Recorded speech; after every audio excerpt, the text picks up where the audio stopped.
एक कहावत है, तिरिया, ये देखो, इतिहास अपना अलग है। ये पृथ्वी का इतिहास जो है ना, ये डुप्लीकेट है।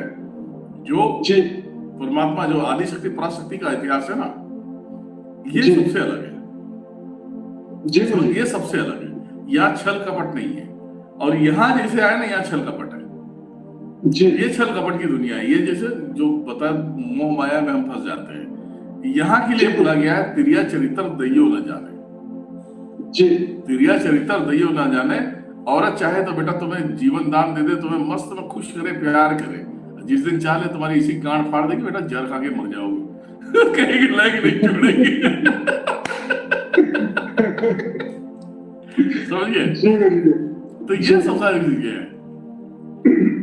तिरिया राज कहाँ थी? हमारे इंडिया में तिरिया राज थी ना। क्या था? उड़ीसा, तिरिया राज उड़ीसा। मछेंद्र नाथ और गोरखनाथ दोनों गुरु चेला। मछेंद्र नाथ का एक समय आ गया कि भैया उनको ध्यान में जाना है। कुटिया के बाहर जो है कि गोरखनाथ को बिठा देते। बोलते गोरखनाथ को, मैं ध्यान में हूं, कोई मुझे मतलब यहाँ के टोके नहीं, कोई मतलब मुझे डिस्टर्ब ना करे, तो तुम यहीं बैठे रहो, है ना। तो मछेंद्र नाथ कुटिया में जाते हैं, मस्त में ध्यान लगाते हैं। और वहां पे मंगला माता, जो मंगला माता तिरिया राज की रानी थी, वो जिसमें मंगला देवी से बोलती है, मंगला देवी बोलती है। तो वो वहां है। हनुमान जी की बहुत पक्की भक्त थी।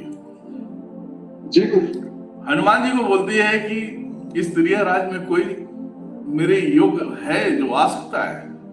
प्रभु आज तक तो मैंने आपसे कुछ नहीं मांगा, पर आप तो कुछ करिए। और हनुमान जी उससे खुश थे, बोले कि ठीक है बेटा, मैं देखता हूं। उनकी नजर चली कहां पे? मछेंद्र नाथ पे। मछेंद्र नाथ को वहीं से वहीं खींच लिया। मछेंद्र नाथ को खींच लिया। मछेंद्र नाथ जब यहाँ आए तो मतिवती गतिवती सब भूल गए। ठीक है, थोड़ा थोड़ा उनको याद था। तिरिया राज में अब इनके साथ में शादी हो जाती है मंगला माता से, है ना। मंगला माता से शादी हो जाती है। शादी करके वहां रहने लगते हैं। अब गोरखनाथ कुटिया के पीछे बैठे, भैया इतने समय तक बोले थे, अभी गए किधर? अब तो भैया मेरा मतलब मेरे सहन करने की सीमा खत्म हो रही है ना। जब कुटिया में गए, देखे तो उधर मछेंद्र नाथ है ही नहीं है। बोले लो भैया, यहाँ से कहाँ गायब हो गए? तो ध्यान दिया, जब तक देखे तो भैया बच्चे भी पैदा करके खिला रहे हैं वहां पे। बच्चे भी पैदा कर लिए, वो भी चालू है भैया। हमको यहाँ बिठा के, और ये गुरुवर तो आनंद की दुनिया में घूम रहे हैं। बोले ये गलत, गुरु गलत मार्ग पे चले गए। हालांकि मछेंद्र नाथ की गलती नहीं थी, हनुमान जी ने उस फील्ड में डाला। तो धीरे धीरे मछेंद्र नाथ की जब यादा शक्ति जब आने लगी, तो मछेंद्र नाथ बोले मंगला को कि हे मंगला, हे रानी, हमें पता है कि मेरा गोरख आएगा, मुझे लेके जाएगा। तो बोले इतना बड़ा विद्वान है, बहुत बड़ा विद्वान है वो, मेरे बगैर रह नहीं सकता। उसे चैन सुख सब खत्म, अब वो चल दिया है। वो उन्होंने अपने दृष्टि से देख लिया। तो मंगला ने क्या किया? तिरिया राज में सारे लोगों को लगा दिया कि जो गोरख नाम का कोई भी साधु आएगा, इसे राज्य में अंदर आने नहीं देना। अब गोरखनाथ पहुंचे तो उनको भगा दिया गया। गोरखनाथ ने बोला यार अजीब होगा। मंडली देखा, एक मंडली जाते हुए, तो मंडली जाते हुए देखा उन्होंने, उनके भाई योग विद्या था का शंभू थे, वो खुद लड़की बन गए। लड़की बन के चले गए उनके राज में। नृत्य चालू हुआ, डांस चालू हो गई, है ना। अब मस्त में मछेंद्र ऐसे बैठे हुए, मस्त में एकदम सिंहासन में बैठे हुए, मंगला बाजू में बैठी है, बच्चा बीच में बैठा है, और वहां पे गाना चालू है। और उसके बाद जब नाचने लगे ना, तो इसे मछेंद्र नाथ का गया, बोले ये तो कुछ छलावा है। और उसने आंखें मिलाया, जैसे गाना बंद बोले देख मछेंद्र गोरा खाया। ये भाई तो मछेंद्र की तो फट गई पूरी तरह से, खड़े हो गए। समझ गए, खड़े हो गए। उसके बाद मछेंद्र बोले गोरख आ गया? तो बोले गुरुवर किस माया में फंसे पड़े? ये कोई फंसने की चीज है? मैं कुटिया के बाहर बैठ के आपको प्रतीक्षा कर रहा था कि अब आएंगे अब आएंगे। आप तो यहाँ मस्त मौला हुए। तो बोले मच्छिंद्र एक काम करो, तुम अभी आराम करो, उसके बाद बात करते हैं। बोले नहीं नहीं, आपको चलना पड़ेगा मेरे साथ में। बोले अभी रुक जाओ, आए हो, थक गए हो अभी। तो मंगला माता ने बहुत ऑफर दिया गोरखनाथ को, एक एक चीज लड़कियां भेजती थी कि जाओ उसे माया में फंसाओ, उसे शादी करो, वो भी यही रहेगा, ये भी यही रहेंगे, है ना। और उनके सामने कुछ चले ना, उनके सामने तो कुछ चले नहीं। तो मच्छिंद्र नाथ की कैपेसिटी दिखाने के लिए गोरखनाथ को क्या करना पड़ा। एक दिन गोरखनाथ आए तो बोलते हैं मच्छिंद्र नाथ, गोरख जा जरा इसे नहला धुला के मस्त में लेके आ मेरे बच्चे को, अच्छे से साफ करना। अब तालाब में बच्चे को डुबा डुबा के पैर पकड़ के उठा के पत्थर में पटक रहे, उठा के पटक रहे। अब गोरख पट रहे, लड़का तो मर गया, उसे जैसे जैसे धागे पे लटकाते हैं ना रस्सी पे, वैसे लटका दिया छूटने के लिए। अब सारे लोग आ गए, मंगला बोलती है कि कितना हत्यारा है तुम्हारा शिष्य है कि क्या है, ऐसा वैसा उसको बहुत कुछ बोल दिया। अब भाई साहब मच्छिंद्र नाथ आते हैं और देखते हैं, बोले गोरख तू ऐसा करेगा, तेरे पर विश्वास नहीं था, तो मेरे पुत्र का हत्यारा है तू, बोलता है हत्यारा है तू। तो गोरखनाथ इसे देख रहे, ठीक है, हत्यारा है तू। अब क्या होता है कि गोरखनाथ कहते हैं कि हे गुरु जी, आपने ऐसा जीवन दान बहुत दिया, आप इनको जीवन दान दे दो ना, आप महर्षि हैं, आप कोई छोटी मोटी आत्मा नहीं है, मेरे गुरु हैं आप। तो वो बोले हाँ ये बात तो सही कह रहा है कि गोरख को तो मैंने ही बनाया है ना, तो ये तो बात सही है। अब वो कमंडल मंगाते हैं, पानी पड़ते हैं, लड़की पर फेंकते हैं, लड़का जीवित होता ही नहीं, घंटा इनकी तो सारी चीजें खत्म हो गई, इनकी मंगला में फिट हो गई, है ना। तो बोलते हैं काम क्यों नहीं कर रहा है, तो बोलते हैं गुरुवर आप माया में फंस गए हो, आपने अपने योग बल को आपने पूरी तरह से छिन्न भिन्न कर दिया है, पर आपके नाम में वो ताकत है कि लड़का अभी जीवित होगा। बोले अच्छा तू ही कर ले। तो गोरख नाम लेता है, गुरुवर मच्छिंद्र नाथ का नाम लेता है और वो पानी को फूंकता है, लड़के के ऊपर फेंकता है और लड़का खड़ा हो जाता है जी। तो इनके जितने चर्बी थे ना, मच्छिंद्र नाथ के जितने चर्बी थे सब वहीं उतर जाते हैं, फिर बोलते हैं मैं गलत कर दिया। और उस दरमियान में हनुमान जी लड़ते हैं उनसे, हनुमान जी को पता ही नहीं होता कि ये जो गोरखनाथ है यही महादेव है जी। तो मंगला जाके बोलती है कि ये तो अब तो चले जाएंगे, हे हनुमान जी बचाइए, इनके शिष्य से बचाइए। तो युद्ध के लिए तैयार हो जाते हैं हनुमान जी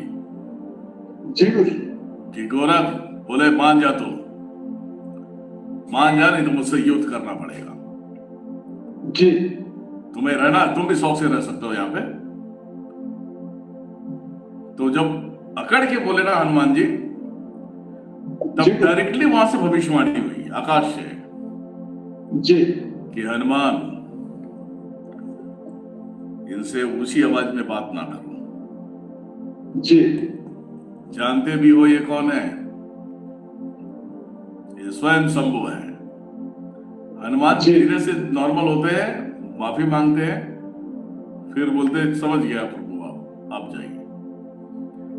तो जब सुबह होता है और वो अपना साधु लिबास पहन लेते हैं, मच्छिंद्र नाथ जी साधु लिबास पहनते हैं और उसके बाद जब जाने लगते हैं तो मंगला माता बोलती है कि ये जो तुम्हारा पुत्र है इसे भी आप लेकर जाइए, जब आप ही नहीं है हमारे राज्य में, जब आप नहीं है तो ये तिरिया राज है, हम रह लेंगे जी। तो उस पुत्र को भी लेके साथ में निकलते हैं, तो सोनी का बिस्कुट ले लेते 3-4 बिस्किट कि कहीं उनको ऐसा लगता है कहीं कुछ खाने पीने के लिए मिलेगा कि नहीं मिलेगा, तो ये बेच बाच के हम अपना दिनचर्या गुजार लेंगे। तो फिर भी इनके अंदर माया फंसी पड़ी है कि भैया सोनी की बिस्किट ले लेते हैं। आगे जाते हैं, लड़का बोलता है मुझे भूख लगी है, तो कहते हैं गोरख यहाँ आओ, सुनो, बच्चे को भूख लगी है, तुम्हें भी भूख लगी है, एक काम करो कुछ खाने का प्रबंध करो। गोरखनाथ कहते हैं मैं अभी कर देता हूं मैं। तो बोलते ये लो, अब उछड़ देते हैं सोने की बिस्किट। बोले सोने की बिस्किट देते हैं ना, तब गुरुनाथ देखते उनके चेहरे की तरफ, बोले क्या गुरु आप अभी भी माया में चल रहे हैं, मतलब जिसे हमें गले नहीं लगाना उसे आप गले लगा रहे हैं। ये सोने की बिस्किट है क्या? ये बड़े से बड़े पहाड़ी अंबर, इनको अगर आप फूंक दो तो ये सोना बन के खड़े हो जाएंगे। आप सोने की बिस्किट लेकर आ रहे हैं? तो बोलते हैं हाँ। अच्छा, वो ट्राई मारते हैं, जैसे पहाड़ी को जैसे फूंकते हैं वो सोना हो जाता, बोलते यार ये सोना फेंको, साला कोई काम नहीं देखो कोई काम का नहीं, चल देते हैं। तो जो छोटा बच्चा है वही शमशान का मालिक होता है, जिसका नाम है कलवा। जी समझ गए? 84 शमशान का मालिक है कलवा, वो है छोटा बच्चा मच्छिंद्र नाथ का। जी समझ गए? ये साला किसी को पता नहीं है तो सुन ले अभी। जी कल्लू के नाम पे बोला जाता है कलवा। जी समझ? कच्चा कलवा, पक्का कलवा, सब उसी के अंडर में चलते हैं। जी समझ गए? काशी की सारे मसान का सारे चीजों का जड़ वही है, हर एक मसान का जड़ वही है। तो समझिए, तो ये चीज होता है, माया है। माया के तले अगर तुम फंसोगे तो बेचारे बेकार हो जाओगे, कुछ किसी काम में नहीं है। जी समझ गए? तो ये सब सारी चीजें लोगों को ये सब समझ में नहीं आता। लोग तो कुछ भी करा कर लेते हैं। हम तो देखो मस्ती में रहते हैं, हमको सारी कहानियां खोल के बताते। जाओ सुनो भैया, सुनो, बिल्कुल। तो ये सब सारी चीजें हैं। और देखो कहा गया है अमर कथा में, देखो अब मैं यहाँ पे झुटलाऊंगा, जितने भी शास्त्र इन लोगों ने लिख के ये किया है ना, बहुत गलत किया है जी। मच्छिंद्र वो आदि शक्ति पराशक्ति परमेश्वरी का पहला लाल है वो जी। माँ विष्णु महेश के बाद की बात कह रहा हूं जी। समझ गए? जब अमर कथा सुनाने के लिए अमरनाथ जाते हैं महादेव, तो शेषनाग को छेड़ देते हैं शेषनाग झील में, और खुद माता को लेके जाते हैं जी। वहां कुछ क्षण रहते हैं। जब अमर कथा सुनाने जाते हैं, और पानी रहता, पानी के किनारे बैठ के सुनाते हो, नैया नौका नहीं रहता है जी। बोलते नाव में बैठ के सुन रहे थे, फिल्मों में दर्शा दिया। रे तेरी बहन की यार, क्या देखते सारे समझ में नहीं आता। तो वो किनारे जल में पैर ऐसे दोनों जन का रहता है, कथा स्टार्ट करते हैं कि हे देवी, अमर कथा में ये सब सारी चीजें इस तरीके से वर्णन है कि अगर इस तरीके से लोग चलेंगे तो ये अमर हो जाएंगे। आत्मा तो सदैव अमर है, शरीर ही तो है, शरीर मिट्टी का, शरीर मिट्टी में मिल जाता है। ये सब सारे ज्ञान देते रहते हैं। और मच्छिंद्र बहुत तड़पड़ाया रहता है। उस समय मच्छिंद्र नाम नहीं होता, वो एक ऋषि था जी। ठीक है? वो माता के लिए, उसके दर्शन के लिए तड़प रहा था, और माता जहां रहे वहां वो पहुंच जाए जी। तो वो मच्छी बन के वो तालाब में बुल्ली छोड़ रहा था और कान ऐसे खोल के सुन रहा था, है ना? मतलब वो सुन नहीं रहा था, वो माता को ऐसा देख रहा था, उसमें ध्यान नहीं था, लेकिन वो गलती से सुन भी लिया था। महादेव ने त्रिशूल उठाया, कौन है? ऐसा त्रिशूल मारने के लिए उठा तो बोले माफ करे पिताश्री, मैं तो सिर्फ माता के तलाश में निकला था जी। मुझसे भूल हो गई कि आप ऐसे जगह पे और ये सब सारी चीजें बता रहे हैं, मुझसे गलती हो गई। माता बोलती है शांत हो जाइए, पुत्र है अपना है ना, पुत्र है अपना। तब महादेव बोलते हैं हे देवी, इस समय इसको आना जरूरी था क्या? जी। बात नहीं। तब महादेव कहते हैं कि चलो आओ अपने स्वरूप में। तो बोलते हैं जी, जितना ज्ञान तुम्हें मिला है, इतने सारे ज्ञान पृथ्वी के प्राणियों को देना है। जी। तुम नाथ पंथ में जाओगे, नाथ पंथ का एक सिद्ध योगी बनोगे, मच्छिंद्र नाथ नाम होगा तुम्हारा जी। और तुम्हारे उस ज्ञान से मैं आऊंगा तुम्हारा शिष्य बन के। खुश होके बोलते, ऐसा नहीं नाराज होके बोलते। महादेव को दंडवत करता, फिर वो मच्छिंद्र नाथ बन के इधर आता।